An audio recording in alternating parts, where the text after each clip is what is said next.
You know, I must be farsighted. Did somebody just say pounding away? That's TMI. That seems about right. They're Eric makes love to beer. cows. That's correct. That's true. When's the next book in the Enoch series? Here we go. Okay, that's a very good question. Probably in October, November. And tell us. Well, if I give you... Thank you very much. Have a great day. Exactly. All right, so next book in the Enoch Wars series is called Demon Crossfire. I think the title is pretty self-explanatory. There's a different monster in every book, and this will be demons. And I may have made an appearance in this book. I don't know, but Naked. well, demonically, I don't know, but so where are the questions at? Yeah, where are questions at, you guys? Come on. So we got the Enoch series. When did you say it was coming out? October, November? Well, probably. It depends on the... I mean, I'll have it done in September, but then I send it to Kurt Dowpons, who does the cover. And he's done covers for a lot of pretty big publishers. So whenever he gets the cover done, that's when it'll be published. It'll be edited way before then. But I only want him doing my covers. He's the best cover artist out there.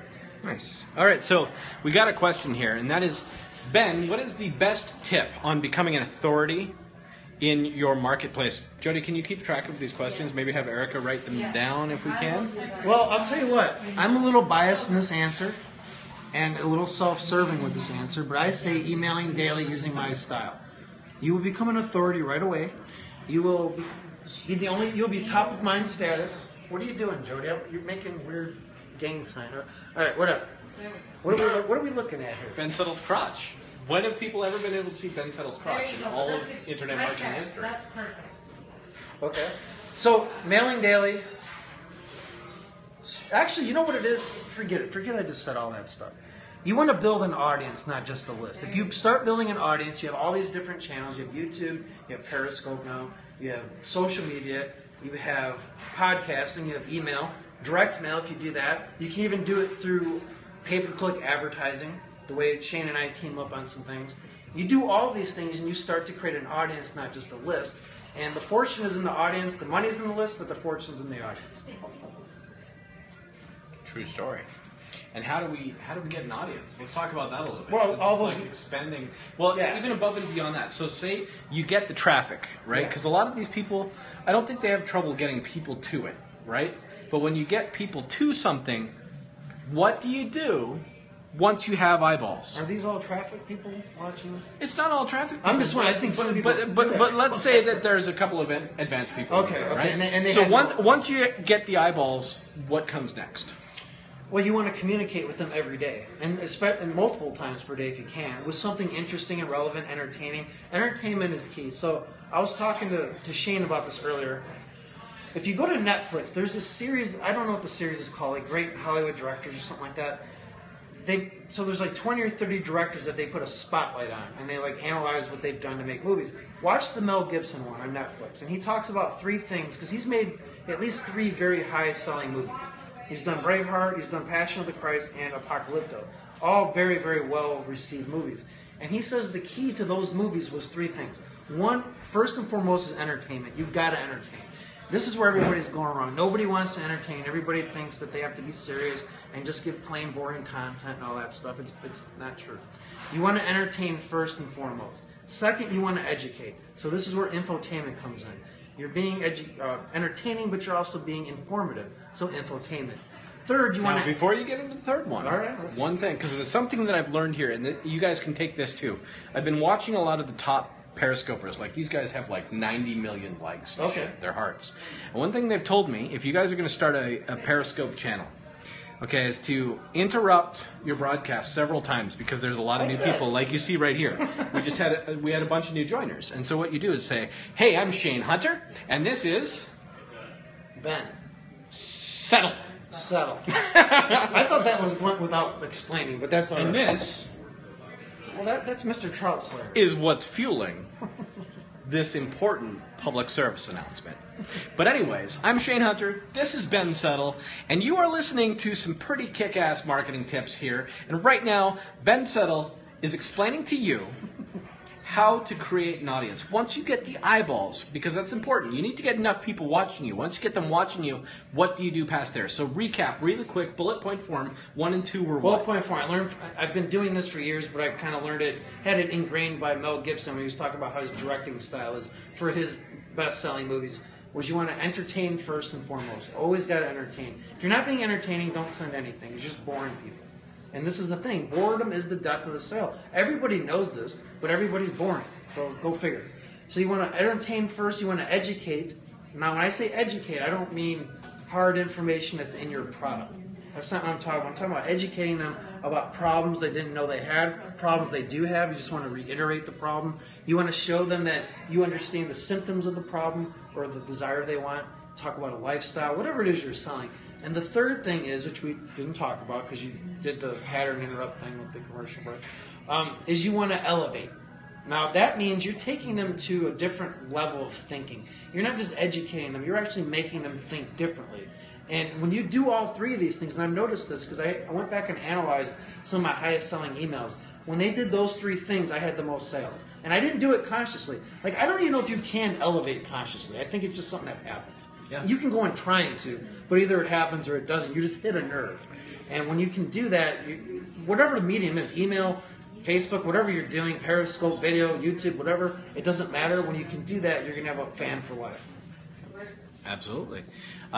So, I mean, if you're trying to elevate people, and Ben, correct me if I'm wrong here, but really it's about the adventure from point A to point B, right? You have to get them from where they are and where they were, which is in a world of pain, right? Ben and I both tell everybody this, but nobody fucking listens to us, and it's ridiculous and it's frustrating. But you have to get them from point A, which is full of pain and shittiness, and where they are right now, to where? You want to get them to the point where they have hope. I'm going to give you the best example of this. Have you ever seen the movie Apocalypse Now, Shane? I can talk to them, but they don't. One of my favorite I movies, see hearts, actually. but I don't see anybody saying, yes, I've seen Apocalypse Now. Yep. Okay, so it's one of your favorite movies. One of my favorite movies, too. Hey, you guys, message if you guys have seen Apocalypse Now. We're curious. We want to see. And keep those hearts coming. Man, I can't see Jack in this room. It's dark in here. Okay, absolutely, yes. All right, so at least 2, 3, 4, 5. Okay, so everybody's seen Apocalypse Now, or you're intelligent enough to Google it or whatever. YouTube. You're at least flattering us and bullshitting us that you've seen the movie. And that's all I ask. Honestly, if you just give me that's good. So there's a scene in there where was Kilgore, the guy that's surfing. What was he, like a general or something? Yeah, Kilgore. And there's the monologue where Willard is talking about all these guys follow this guy because they just know they're going to come out of this okay. Mm-hmm. Like they have that. This guy is crazy. He's bringing them into firefights and making them surf during the fights and all this stuff. He's this crazy guy. But he has that kind of presence where they just know they're going to come out of this okay. This is what you want your audience to feel. Like whatever problem they have. Some people are in markets where there's an urgent problem. Like people who have like serious, painful health problems or whatever. Some people are like in internet marketing like I am, where the problem is more of a financial nature. Whatever it is, you want to give people that feeling like, you know what, by following this person, I'm going to be okay. I'm just going to be okay. You know, whether I buy from them or not, it doesn't matter because eventually they will buy for you if you do this right. They're just going to feel okay that you're on their side. You're on their team. And that will go farther than all the ninja tricks and all the other bullshit combined. All right. Cool. I think that is a pretty damn good answer. What do you guys think? Keep on liking that shit. If you liked those answers. The next question that we actually just got is how do you take a lead, so someone that opts in, and take that person, and we just did this recently, to the tune of $50,000 in 5 days. Okay. Right? In sales. Not what we made, but $50,000 in sales in 5 days. How do you take someone that is a cold lead, and turn them into a customer? Also, how do you do the same thing with a warm lead and turn them into a customer? Well, you know, people have been doing this for not centuries, but decades. What is direct mail? But you're on a list that you don't even know you're on, and you get a letter in the mail, and you're buying a product you didn't even know existed 5 minutes ago. It's because people are getting in sync with your psychology. Now, one way to do this, and this is especially for sales letters, is I learned this by, there was this series of interviews. I don't know if it was Agora. Yeah, Agora put it out back in like 2004, and Bob Bly was the moderator for it, and it was about Eugene Schwartz, his life and what he taught. And I think it was 4 different ones. Well, anyway, on one of them, one of the guys named Paris Lampropoulos, and I'm sorry if I butchered his name. I probably did. I butcher everybody's name. I can't pronounce anything. Whatever. So this guy is a rap. I rap-paid the guy's name. Okay, whatever. So he talked about the 3 things you have to do to get the people to believe you, which is basically the same thing as being in rapport. You want to tell a story in this order. Tell a story. Then you want to go into the mechanism, which is the thing that makes whatever your product does work. It's the mechanism. What makes it work? Is it a bigger molecule that makes the supplement work better? Whatever it is, it's the mechanism. And then the third thing is then you go into the hard data and the hard proof and all that. If you do these 3 things, you are getting in sync with people's psychology in a way that none of your competitors are. I do this in email all the time. I do it in sales letters. I do it on my podcast sometimes, although people don't realize I'm doing it if I'm trying to sell something. It's not a trick. It's just this is how people are ingrained to receive information. You always start with a story. People have been hardwired to be persuaded by stories for thousands of years. In fact, if you were to take a memory training course, which I have, they will say, here's how you memorize all these boring, dry facts. You put it in story format because your brain remembers it better. It likes that. It wants to be given it like that. So you tell a story, then you go into the mechanism, how it works, why it works, and then you give the hard data and proof and statistics. And you're going to be believed. Nobody's going to be able to, there's just no room for them to, there's no room for the skeptic to believe at that, the skeptic to breathe at that point. So that's awesome. So, one thing that I kind of want to elaborate on what Ben said here. So think back to like junior high, high school. Let's see if we can get both of us in here. There we go. Junior high school, right? And, you think back to those classes where class sucked, right? Like class was bullshit. Nobody liked school, really. Even if you were the keener, you didn't really, there was somewhere else you'd probably rather be. Yeah. But what was your feeling when the teacher would roll in, that piece of shit metal cart that had a TV on it and a VCR and stuff, and you knew like, fuck yeah, we're about to see a movie. Absolutely. Do you know why that was? Because you wanted to be entertained. And it was going to be a story. It wasn't going to be boring facts, figures, bullet points, etc. You knew that at the very least you were going to get like a 10-minute break from the monotony of real life and hard facts and all of that shit. It was a story that was coming up, right? Let me ask a question here to the viewers here. Is Diane Kennedy watching? Thank you. Is Diane Kennedy watching this right now? I don't know if she is. She's probably off making money. I expect her to watch. But she'll at the very least watch our recording. Okay, so one of my earliest business lessons, this is back when I had a really crappy job in the city of Chicago that I hated going to every day. It was absolute hell going there. I would listen to this one tape that she was on, along with a couple other people and Robert Kiyosaki. And they talked about his game cash flow. And one of the people was like a psychologist from a major university, like University of Arizona or something like that. And the woman was saying, you want to make learning fun. People will retain information better if it's fun. They'll learn it better. They'll be able to apply it better. So not only is it better for selling, but even in your products, you should be infotaining. You should be entertaining, telling stories and making points like that if you really care about your customers. Keep talking. We're just giving them some entertaining. No, I'm going to take a little break here to read the next question. That's about all I got to say. So one of the other questions that we just got was, so Ben, I have multiple products. Oh my God, right? Like multiple products. We're in trouble now because now somehow this is different. With your style of daily emails, how do I possibly sell multiple products, not just one product? Okay, so this comes from the... Thanks, Nell. You giving us some love in there with the tapping? At least somebody's giving us some love in here. I'm not seeing a lot of love in there. No, I tested. But, okay. It continues even when. All right. Well, at least Nell's loves it. So, this comes from the school of Sean D'Souza, who to me, and I don't know if he's watching it, but he knows I'm a fan of his. I've been a big fan of his for a long time. I am too. Yeah. He's like the most underrated marketing mind on the internet, in my humble but accurate opinion.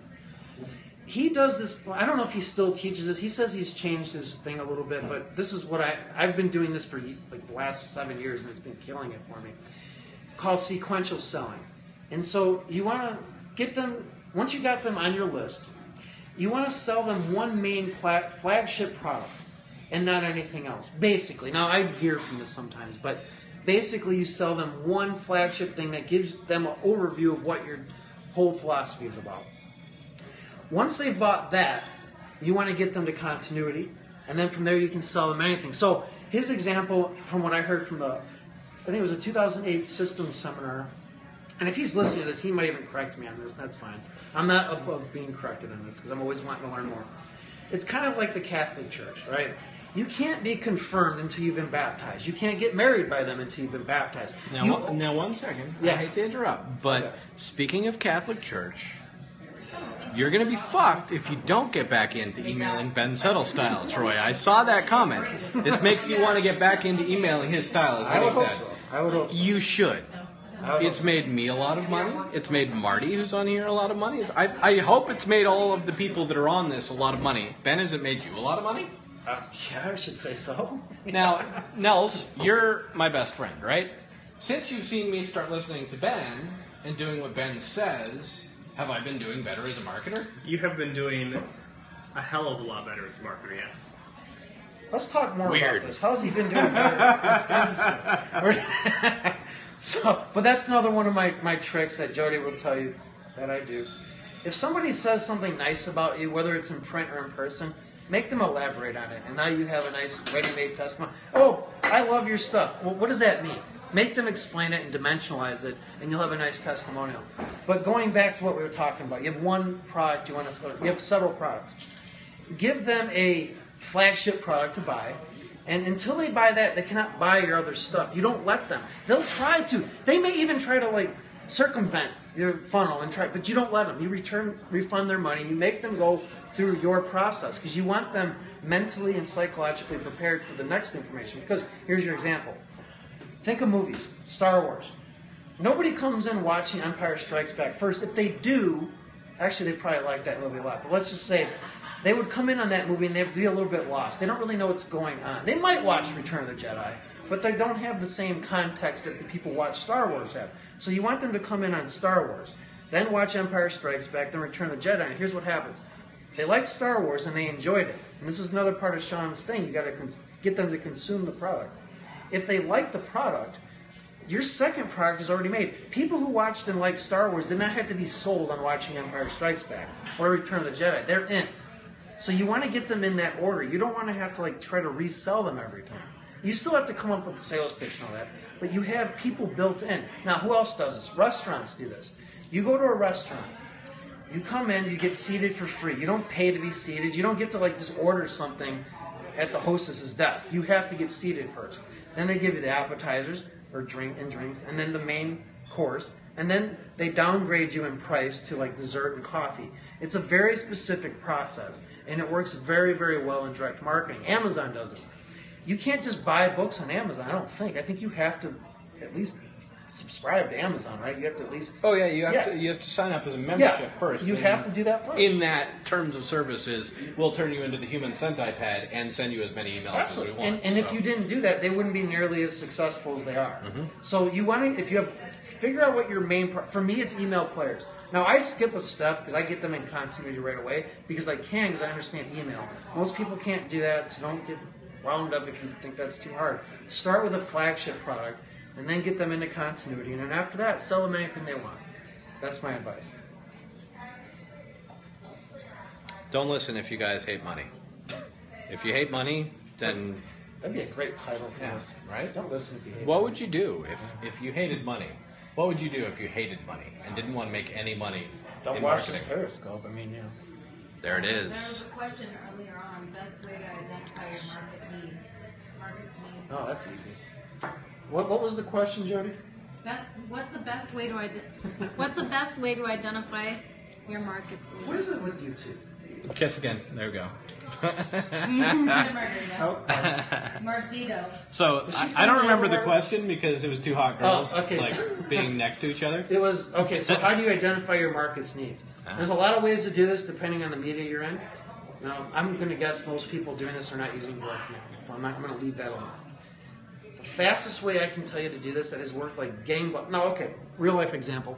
I used to sell in the weight loss niche for overweight women. I'm not an overweight woman, if you can tell. Maybe I look like one, I don't know. But Ben Crotch. Well, okay. And So, no hearts. We just went dry. I saw no hearts, fuck. so I'm not talking until I see some hearts after that. All right, now we're good. And Nels isn't even doing the tapping. Right? So,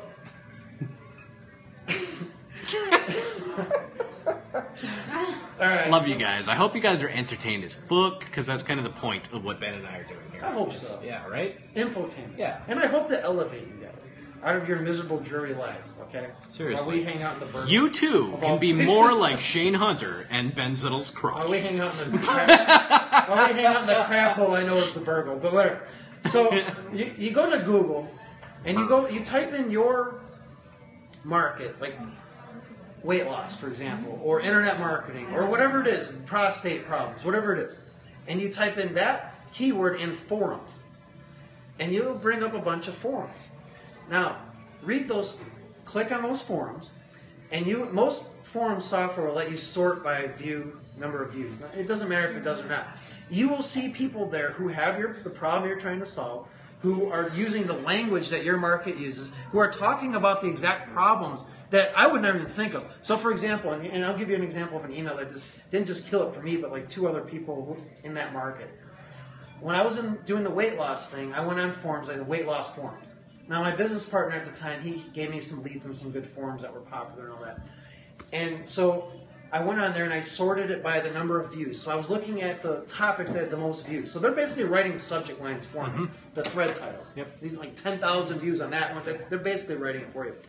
And one of them was about women who are being tagged in Facebook in their heavy photos, even though they're losing weight right now, which is like the most evil thing you could probably do to someone who's trying to like improve their life.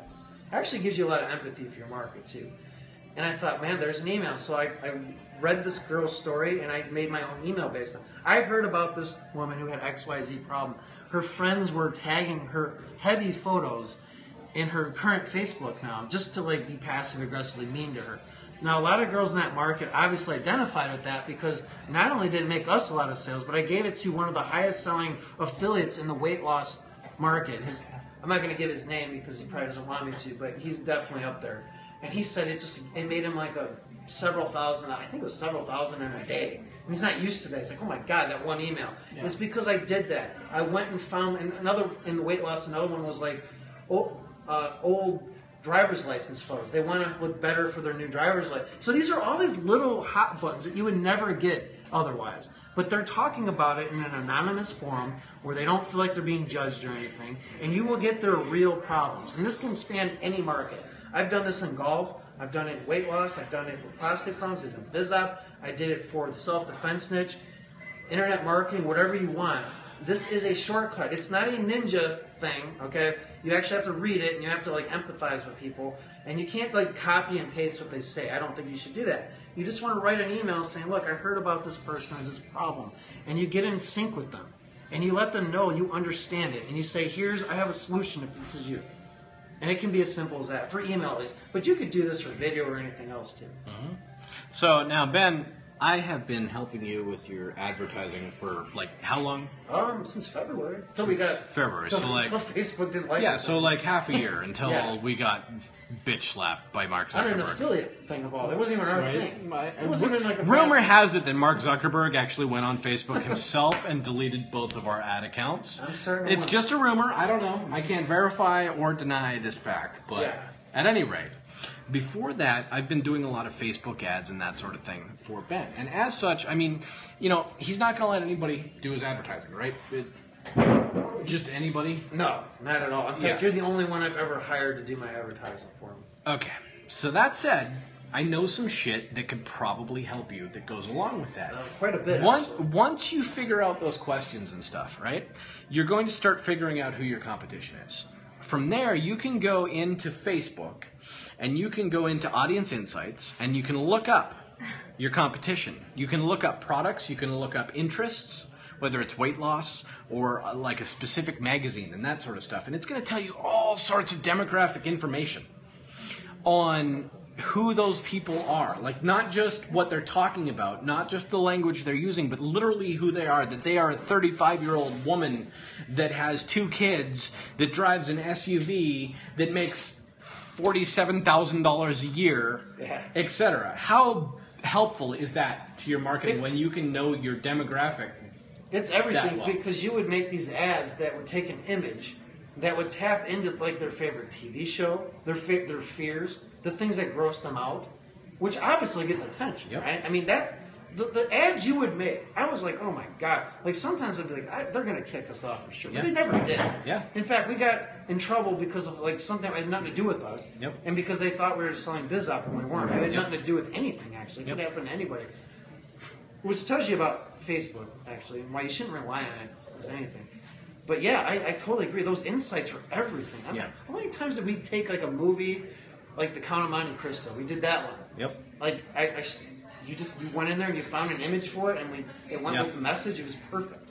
Man, I'm seeing some hearts here. We're getting some love finally. And so some other things. Is that you, Jody? Once you have, I'm not the only. Once you have those insights, the next thing you can do on Audience Insights, and this is in your ads manager area, because there was somebody asked, like, is this my page? Like, I go look at the insights for my page. That can help. But what's more important is you go to the ads manager, you go to Audience Insights, and you research your competitors, and you research your market, and all of that sort of stuff. You understand the demographics. But one of the key factors in that page is that it tells you other pages that your demographics like.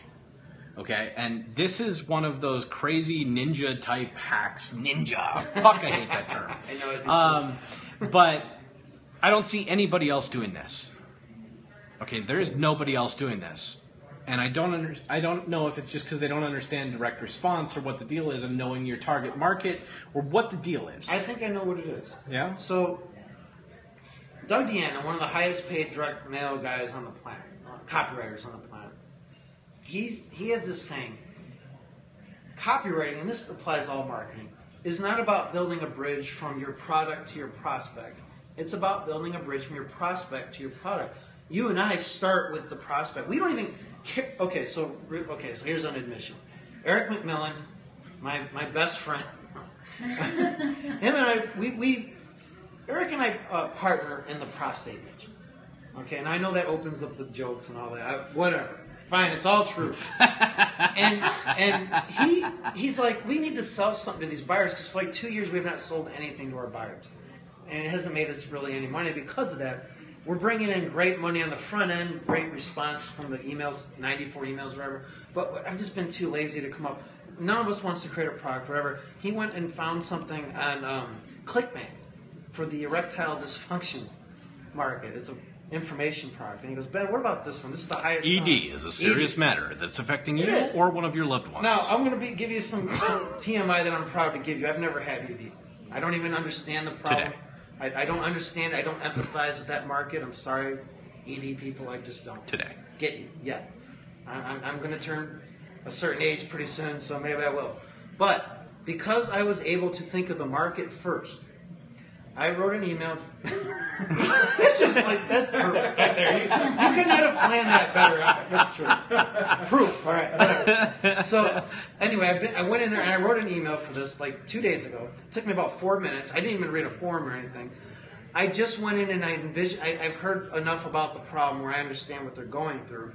And I wrote an email that was all about the market. I didn't even make a claim. In fact, at the end of the email, I gave 3 points. I said, now before you go to this link, 3 things. One, I don't know if this product, I can't guarantee this product will work for you. I don't know. 2, I've never used it. I've never had this problem. And what was the third thing? You're going to get paid for it. Oh, yeah, and the third thing, thank you, Jody. Yep. I read it. Because I read All-star. I read that email. She read it, and I don't, she doesn't have that problem either, but whatever, she read it. So, and the third thing was, I'm going to get paid on this as an affiliate, just so you know, I believe in giving full disclosure. Eric said, what was it, 51 clicks and 105 in commission, which is $105 is nothing. But when we scale that up, that's actually a pretty good EPC. That's not bad. for not researching the market. But I started with the market. I never even went through the product. I don't even know what's in the product. I just know it's the highest selling product on ClickBank. I came out and said I've never used the product. I can't even guarantee it'll work for you. But because they trust me, because of the way I do email, we're getting a lot of sales to that email. When I get back from vacation in a few weeks, I'm going to write more emails selling it because obviously it's hitting a nerve. All right. So now, Ben, if you could walk into any market, right, mm-hmm. and you could see what everybody is doing, and now assume that you could see exactly what they're doing that's successful, is that something that would be valuable to you? Oh, yeah. Or to anybody that's doing this? Yeah, you want to do what works. Yeah. But there's a danger to that, too. Well, it's not a danger in what you're going to say exactly, but when I was in the self-defense niche, I worked for this guy named Captain Chris Pizzo, who was like the world leader in self-defense at the time. Nobody was doing he was outselling everyone in that niche. And he did this thing called a Claritas report, which is done by the Nielsen company. They do the TV ratings. And he analyzed 10,000 of his customers. And he found out that the hot buttons that actually were working for his customers were not the same hot buttons that you'd see all the other people in the self-defense niche using, even though they were all copying each other's benefits and stuff. Like, they weren't reading Black Belt magazine. They wouldn't know the difference between Kung Fu and Kung Pao chicken. These people didn't know. But, like, our real market, we're not martial arts savvy. And we just killed it. Like, the ads, I mean, I could say it was my copywriting, but really it was the research. They told me exactly what they wanted to know, what their hot buttons were, how to approach them. So I don't know if that dovetails with what you were about to say, but I think it's similar to it. Yeah, so one of the tricks that I teach people, Nick, keep fucking tapping the screen. You're purple, and I can see your hearts, so keep tapping. It's working. You have not run out of hearts. And if you... He's beating me by like... Erica, you're beating my wife by 5 hearts. Do not let her win. She is highly competitive, and if you let her win, I will cut you off of the hoe train, Nick Lal. Yeah, I'm way above her. Ben, are we going to cut Nick off of the hoe train if he doesn't beat Erica and Jody? Yeah. So here's a trick that all of you guys can go. I want you to tonight, whatever space you're in, whatever niche you're in, go out, create a brand new Facebook profile. And I want you to search for your competitors, people who you know, companies who you know, and the niche that you know is what you're doing, okay? And you're going to follow only those people. And what this is going to do is it's going to flood that news feed of that new profile with only the information that these people are putting out to their niche. And what you can do with this info is you're going to see an entire news feed of what's working and what's not working. You're going to see what's getting likes, you're going to see what's getting shares, and you're going to see what's getting comments. What you're really looking for is the engagement of comments, but more importantly than that is the middle finger, which is shares, right? Because this lets you give the middle finger to your competitors. You get to see the best of what they're doing, and you get to see, and Ben and I were talking about this earlier, about Jim Yagi, and what I do as well, which is getting stuff that's going to go viral. Absolutely. Okay, and the stuff that's getting shared, imagine if you could instantly just come up with shit in your niche that's getting shared. This is what is going to enable you to do that. You target the same audiences that your competitors are targeting, and you share the same type of content that is being shared on their pages. This gives you an instant advantage. And all of a sudden, the content that you're producing that's creating you to be an authority and that is building an audience, not just a list for you that is captivated by what you say, is going to love what you say. And you're going to appear like magic, right? Because you're not producing the shit that everybody else in your space is producing. You're only producing gold that everybody's sharing, commenting, and liking on. That's going to build your authority. That's going to build on the stuff that Ben teaches you from emailing daily and really milking those sales and getting as much out of this as possible. So not only are you going to be making sales, you'll become an authority long-term in your niche, which will make it do what? You're going to make long-term sales. Yeah. How valuable is that? I mean, we didn't have this shit a couple of years ago.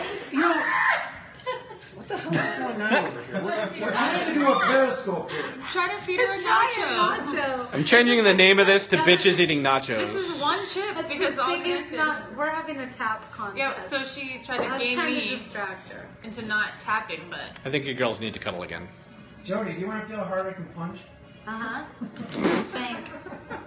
Oh yeah, chicks eating nachos. But yeah, anyways, so imagine if we had this years ago. Yeah. How far ahead would that have put Well, us? I'll tell you what, man. I didn't even understand the idea of the audience thing until I talked to this guy, Danny Ine, back in late 2013. He made me think, Ben, it's not just audience. It's not just your list, it's an audience. And once you understand that, like take Howard Stern. He's got an email list, a direct mail list, social media probably. But his audience encompasses everything. Some people listen to his show may not be on his list. People on his list may not listen to his show. It doesn't matter. You're getting them from all these different directions. It's very powerful. Yep. And I noticed that since you and I, by the way, I didn't say something. Since you and I started talking about this publicly, I've noticed other people jumping on the bandwagon. I don't know if it's a coincidence. Maybe we all Weird. have a psychic bond or something. I don't know. But I just know, I find these coincidences hard to ignore sometimes. So, Yeah. we'll take credit for it. Yeah. It's okay. There you have it. Except Danny, I need to talk with you. Ladies, the questions trick have- is 4 finger taps, so we've been told. I What don't other- even know what that other means. questions have they It submitted? sounds filthy. Three-finger dab. My wife is a 3 finger sort of chick, so it is what it is. Jody, how many fingers do you like? That's disgusting. I'm talking about tapping Periscope. Don't One. How many? Did we get any more questions, or are we? Obviously a Periscope virgin.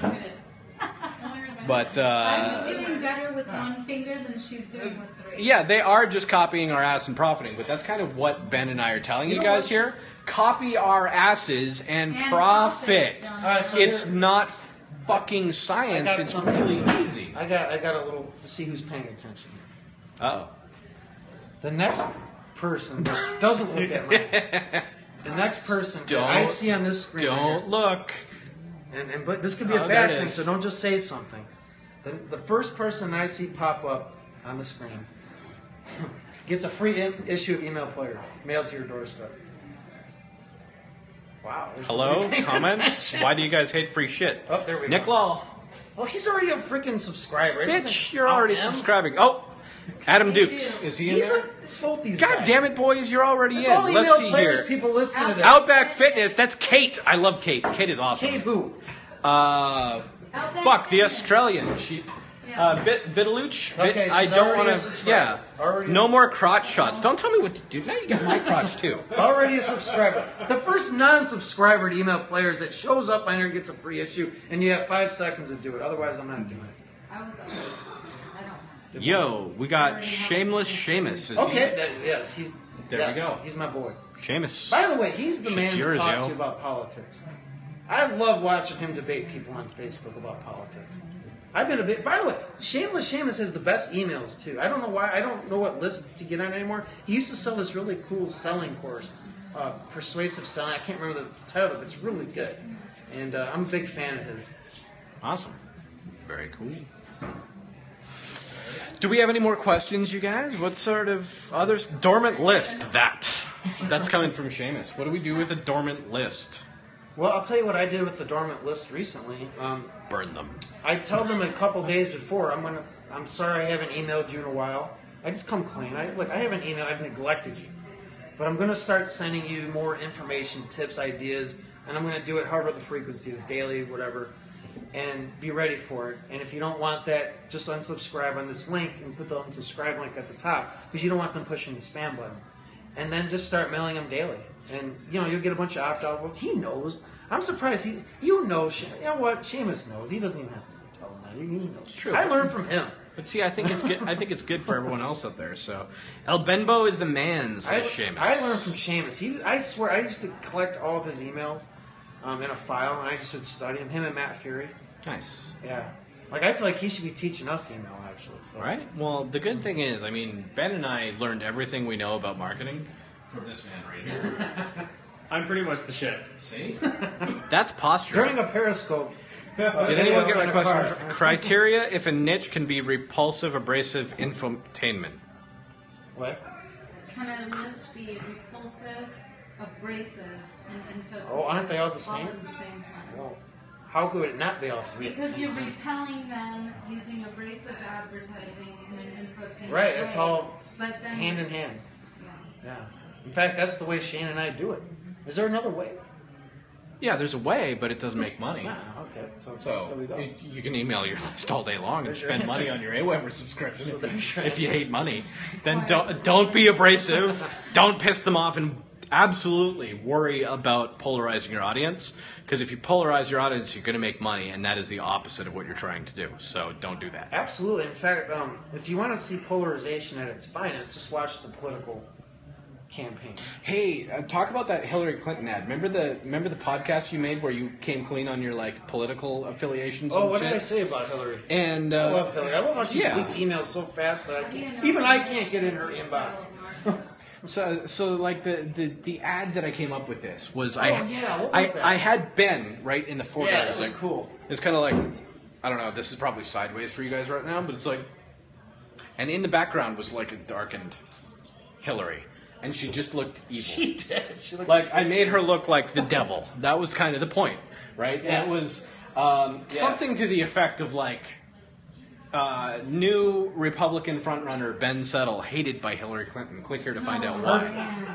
That's awesome. And I mean, I like to think she'd hate me. oh yeah, she would have. I hate With that her. podcast alone, she would have hated I you. hate her, so Well, it's you all should. good. You're a good human being. She's a dragon, and I'm a... So, how do you know if a niche fits your style of marketing? Like real estate, for example. What do you like to do?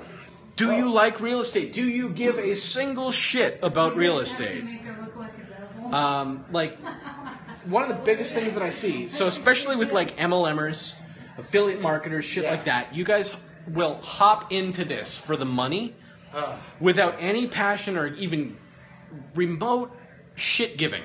I don't even know if that's really a thing, but it is now. You heard it here on my Periscope, so you're welcome. I give our neighbor shit. You what? I give our neighbor shit. Shit giving. Yeah, there you go. It's true. Erica gave our neighbors a wheelbarrow full of shit the other day because they have a garden. I'm going to have to swipe that idea. All right? We Shameless. just upgraded the poop scooping idea to wheelbarrows That full of works. shit. Also, there's that website. That works. This is the upsell for the poop scooping. That works. Wheelbarrows full of shit sold to your neighbors. Absolutely. And you And can send it to your enemies now. There's Yeah. that I would website. send it to my friends. I mean, Right? I Show would my too. love. Fertilizer. Dear Ben, Absolutely. happy birthday. Here's a pile of shit. You're welcome. Flowers. Grow you better grass. But Nicholas, I want you to think about this, man. What do you like doing? I mean, genuinely doing. And I know you because we've done a consultation call. Yeah. And you're a very, very good guy. You're very passionate about helping people. That's why you're one of the rare people that I think that, like, the BizOp stuff that you're doing is helpful. Because there's too many assholes out there that are just focused on the money and aren't focused on helping people. But at the same time, you got to watch yourself, because I've been guilty of this, and I have spent so much time helping people that I forgot to go out and profit. And that's shitty. But because you have a passion in helping people, it means that you should probably try out those niches, but not be afraid to do the mechanisms that are required for sales. Because I know one of my biggest problems was I didn't want to use certain sales mechanisms because it felt like I was being dirty. It felt like I was manipulating an audience, but that's not what you're doing. You're influencing. So if you're going to choose something like BizUp, what you need to do is you need to find something that you can genuinely get behind. Okay? That you think has the potential to help people improve their lives, if that's your goal. And then you need to market the living shit out of that. And you need to realize that all of those sales mechanisms that you are supporting and using to get these people to buy is helping them get from point A to point profit. If they don't ever get to point profit, they're never going to be able to help themselves. Their lives are going to be shitty, miserable messes. And you are not doing what you are capable of, number one. And number two, what you're responsible to do. Because you have this power. You subscribe to Ben. You subscribe to me. We teach you literally everything you need to know to dominate BizOp. And you saw this with the launch that we did recently for Ray Higdon, where using just Ben and just my methods, it was literally his emails, his copy, my funnel, and my strategy that went together. Yeah. And that created $50,000 in sales in 5 days. Imagine if you scale that up and did that, I don't know, 4 weeks out of the year. Yeah. Is that okay?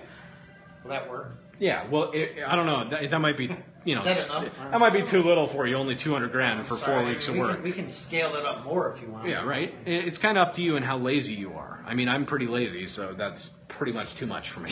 Yeah, me too. Actually, there's a lot of things I could be doing, but I don't. Yeah, and that's the thing, man. Like, you have all of the keys to do it, right? How do you find a niche? You need to be passionate about it. You need to actually, and if not passionate, you might not be a passionate person.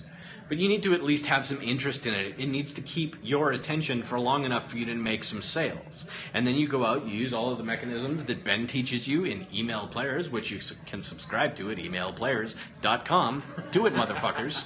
How's that for a call to action? What do you think about do it, motherfuckers as a call to action? I think that it could. I think it's a very sophisticated, non-abrasive call to action. Absolutely. It's true. I'm never abrasive. I'm always very gentle with my lovers. Isn't that right, love? No comment. You're welcome. Are there any other questions? Nick, did we answer that question for you on how to find a niche and know which niche you need to go after? You know, and one other thing about that, when you find a niche, make sure whatever you sell has a story behind it. The story alone will carry the sale. Yeah. I mean, you got to love the niche, but if you just pick a product randomly and you don't have a story, in fact, when I'm picking a product to sell via affiliate marketing, a lot of times I will look for a story more than I will popularity of the product. For example, my friend Ryan Healy, he sells an ebook on how to get freelance copywriting clients. He has a very intriguing story. Now, his may or may not be the best one out there. I don't know. I haven't gone through all of them. But it's a good product, and I know he's a good story, and that makes a lot of the sales for you. So something to think about. There you go. So now, Ben, if you are looking for a story, does it need to be about you? Or can it be about other people? No, there's several ways to tell a story. One way could be about you. One way could be about somebody else. It doesn't have to be about you. Another way could be a parable about someone that doesn't even exist. It's just like a hypothetical thing. Just don't say the hypothetical person used your product. That's unethical. But you can say, so-and-so person had a problem, and if they'd known about this, they would have been okay. You know what I mean? Another way to do it is to tell a parable. There are lots of parables out there, and like fairy tales and that kind of stuff. Believe it, you can actually use those as story fodder. So there's lots of ways to do it. They don't always have to be about you. There you go. In fact, So for everybody that is a newbie, like, this is one of the biggest things I see. If you're a noob, they're all afraid that they're not going to be able to do anything because they don't have some dramatic success story. Yeah, and they don't need one. In fact, you're better off piggybacking off someone who does. You know, let them be the person who is successful. It doesn't have to be about you. In fact, you can borrow somebody else's credibility. That's why I'm saying find a good story that someone has a great story. When I sold Ryan Healy's ebook many years ago, I don't really sell freelance stuff anymore. I didn't have the dramatic story he had about my life. My story was actually kind of bland, so I used his. I don't know. It doesn't matter. You're telling someone the story is what matters. It doesn't matter who it's about. Yep. True story. Get it? At the end. That's it, motherfuckers. No, not really. And I apologize for all of my obsessive cussing, but the end. So it doesn't. And besides, our women ate all of the nachos because they're rude like that. See? Because you can't eat onions. We're trying to save her life. Okay. Stop I talking. thought there were no onions. What happens if you eat onions? There are no onions. What happens if I eat onions? That could be an interesting Periscope episode. Oh. Anything for TV, right? Yeah, well, dramatic effect. Would you swell up? Well, that's what she asked. Would you swell up? Giggity. If you're lucky. Wife? I said giggity. Yeah, she did. Nels, what's going on? I thought he was the Just extra. hanging out. Are you getting shit out of this? I am. Yeah? Yeah. Yeah. What's one of your takeaways from this? What have you Yeah, Nels, what's one of your best takeaways out of it? I would like to hear this, actually. In all reality, it's really the last part. It's you don't have to have your own story. Yeah. That's the very last one right there.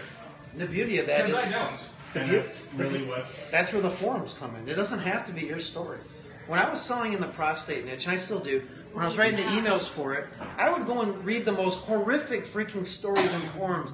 People who can't piss, or they're pissing 8 times in a night. They can't sleep. They go to work. They get fired from their job. because they aren't getting any sleep. They have to go home and have like a heating pad between their legs or a pillow because they're in so much pain all the time.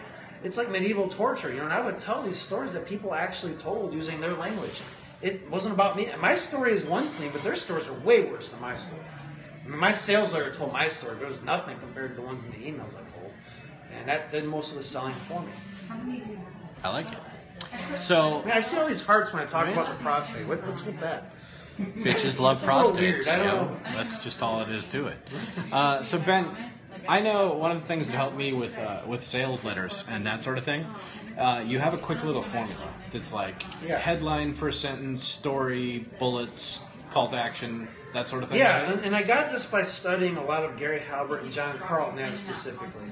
Because I really I'm a simple guy. I like to simplify things down to the most simple way.